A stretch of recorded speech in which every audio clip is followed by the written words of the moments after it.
अजितदादांचा विमान अपघात होण्यापूर्वी विमानात नक्की काय झालं याची आम्ही माहिती घेत आहोत. मी 9 तारखेनंतर बोलल असं आमदार रोहित पवार यांनी 6 दिवसापूर्वी स्पष्ट केलं होतं.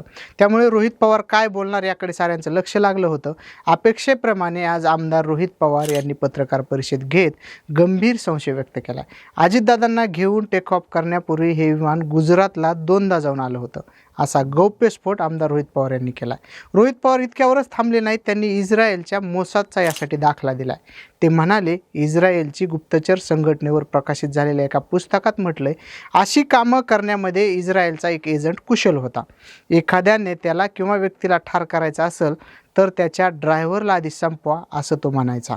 अजितदादांच्या अपघातासंबंधी असाच काही प्रकार घडलाय का याचा तपास व्हावा अशी मागणी रोहित पवारांनी केली.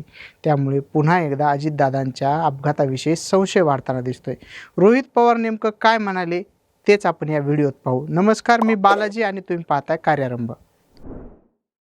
राष्ट्रवादी काँग्रेस शरदचंद्र पवार पक्षाचे आमदार रोहित पवार यांनी आज दिवंगत उपमुख्यमंत्री अजित पवार यांच्या विमान अपघातावर पत्रकार परिषद घेतली. यावेळी रोहित पवार यांनी प्रेझेंटेशन दाखवलं.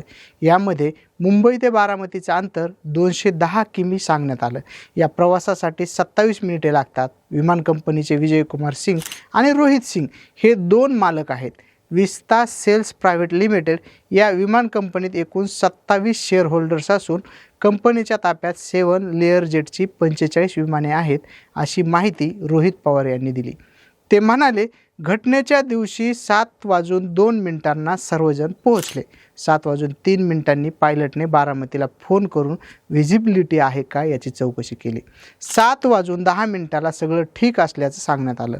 7:17 विदीप जाधव पोहोचले. त्यानंतर 7:50 उपमुख्यमंत्री अजित पवार पोहोचले. 7:56 विमान मुंबई विमानतळाच्या संपर्कात आले. 8:10 विमानाने टेक ऑफ केलं. 8:22 विमान लोणावळ्याजवळ आलं. 8:25 विमान पुण्याजवळ आलं. 8:30 विमान यवतजवळ आलं आणि 8:32 विमान सुपेजवळ आलं. 8:43 ते 8:45 दरम्यान विमानाचा अपघात झाला. 9 वाजता अजितदादा जखमी झाल्याच्या बातम्या आल्या. 9:45 वाजता अजितदादांचं निधन झाल्याच्या बातम्या आल्या असा घटनाक्रम देखील रोहित पवारांनी सांगितला आहे. पत्रकार परिषदेत बोलताना रोहित पवार यांनी विमानाच्या ॲपचे फोटो दाखवले. यामध्ये सर्व विमानांची माहिती मिळू शकते अशी माहितीही रोहित पवार यांनी दिली. अपघातग्रस्त विमान हे 16 वर्षापूर्वीचं आहे. अपघाताच्या 2 दिवस आधी हे विमान मुंबई ते सुरत आणि सुरत ते मुंबई असं फिरलं. यावरून देखील रोहित पवार यांनी शंका उपस्थित केली आहे. यावेळी रोहित पवार यांनी अपघातानंतर VSR कंपनीचे मालक विजयकुमार सिंग यांची प्रतिक्रिया दाखवली. विमान चांगल्या स्थितीत होते आणि मेंटेन होते. वैमानिक अनुभवी होते. अपघात व्हिजिबिलिटी इश्यूमुळे झाल्याची शक्यता आहे अशी प्रतिक्रिया विजयकुमार सिंग यांनी त्यावेळी दिली होती. पण स्थानिकांच्या प्रतिक्रिया पाहता विमान कंपनीच्या मालकाचा दावा पूर्णपणे खोटा असल्याचं रोहित पवार म्हणाले. विमानात यांत्रिक बिघाड झाल्याचं स्पष्ट होत असल्याचं रोहित पवार यांनी सांगितलं. टेक ऑफ पूर्वी विमान चेक करण्यात आले नव्हते का? चेक करणारे कोण होते? विमानाचा रुटीन मेंटेनन्स झाला नव्हता का? असे अनेक प्रश्न देखील रोहित पवार यांनी उपस्थित केलेत. VSR कंपनीच्या विमानाचा 2023 देखील अपघात झाला होता. मुसळधार पाऊस आणि कमी व्हिजिबिलिटीमुळे मुंबई विमानतळाच्या रनवेवरून ते घसरलं होतं. पण त्या घटनेचा अहवाल अजून सादर केलेला नाही.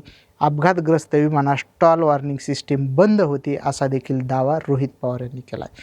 ही सिस्टीम बंद असल्यामुळे काही गोष्टी आधीच कळल्या नाहीत. त्यामुळे ती घटना घडली असं तज्ज्ञांचं मत असल्याचं रोहित पवार यांनी सांगितलं. दादांच्या विमानाने दुसरा गो अराउंड का घेतला नाही?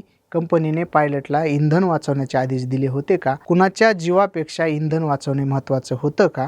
हे विमान पुढे वाराणसीला जाणार होतं, त्याचं भाडं बुडू नये म्हणून घाई गडबड केली का याची चौकशी झाली पाहिजे अशी मागणी रोहित पवार यांनी केली.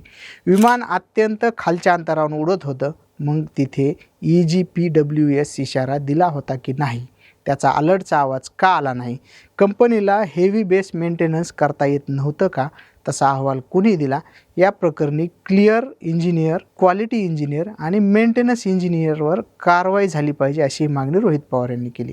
ते म्हणाले, खर्च वाचावा म्हणून VSR कंपनी बऱ्याचदा अतिरिक्त इंधन न्यायचे अशी खात्रीलायक माहिती आहे. असे पेट्रोल जर विमानात ठेवण्यात येत असेल तर विमानासाठी ते बॉम्बच असू शकेल. त्यामुळे या कंपनीच्या मालकावर मनुष्यवधाचा गुन्हा नोंद व्हावा अशी आमची मागणी आहे, असंही रोहित पवार म्हणालेत.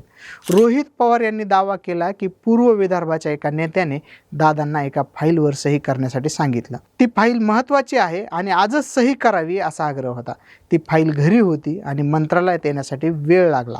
दादांचा त्यामध्ये बराच वेळ गेला. तसेच त्यांच्याच पक्षाचा एक बडा नेता दादांना भेटायला येणार होता, पण तो यायला उशीर झाला. त्यामुळे कारने जाणाऱ्या दादांनी दुसऱ्या दिवशी सकाळी विमानाने जायचं ठरवलं. यामागे काही नियोजन होतं का हे तपासण्याची गरज आहे, असंही रोहित पवार म्हणाले. गेल्या काही दिवसात दादांनी प्लॅस्टिक बाटली वापरण्याचं बंद केलं होतं. त्यांनी काचेच्या बाटलीतून पाणी प्यायला सुरुवात केली आणि ती बाटली नेहमी त्यांच्या विश्वासू सुरक्षा रक्षकाच्या हाती असायची, असं रोहित पवार म्हणाले. त्यांनी असं का केलं? त्यांना काही कुणकुण लागली होती का, असा प्रश्न देखील रोहित पवारांनी उपस्थित केला आहे. अजूनही कार्यकर्त्यांना वाटतं अजितदादा जिवंत आहेत, पण आता वस्तुस्थिती स्वीकारावी लागेल, असं रोहित पवार म्हणाले. जेव्हा दादाचा एक स्वेटर तो सुद्धा जळालेला, त्यांची चप्पल, त्यांचं घड्याळ जे दररोज ते घालायचे आणि ते घड्याळ दादा कधी पण त्याचा वेळ 15 मिनटं पुढं ठेवायचे, त्या घड्याळात 9 वाजले होते आणि ते जळलेलं घड्याळ बंद पडलेलं मी बघितलं. जे कोणी तिथे बघत होते त्यांच्या डोळ्यात अश्रू होते. सर्व निशब्द झाले होते. कोणालाच काही बोलता येत नव्हतं, असं देखील रोहित पवार म्हणाले. आता रोहित पवार यांच्या आरोपानंतर महाराष्ट्रातून काय प्रतिक्रिया उमटतात, तुम्हाला काय वाटतं ते आम्हाला कमेंट करून नक्की सांगा. कार्यारंभवर नवीन असाल तर सबस्क्राईब करायला विसरू नका. धन्यवाद.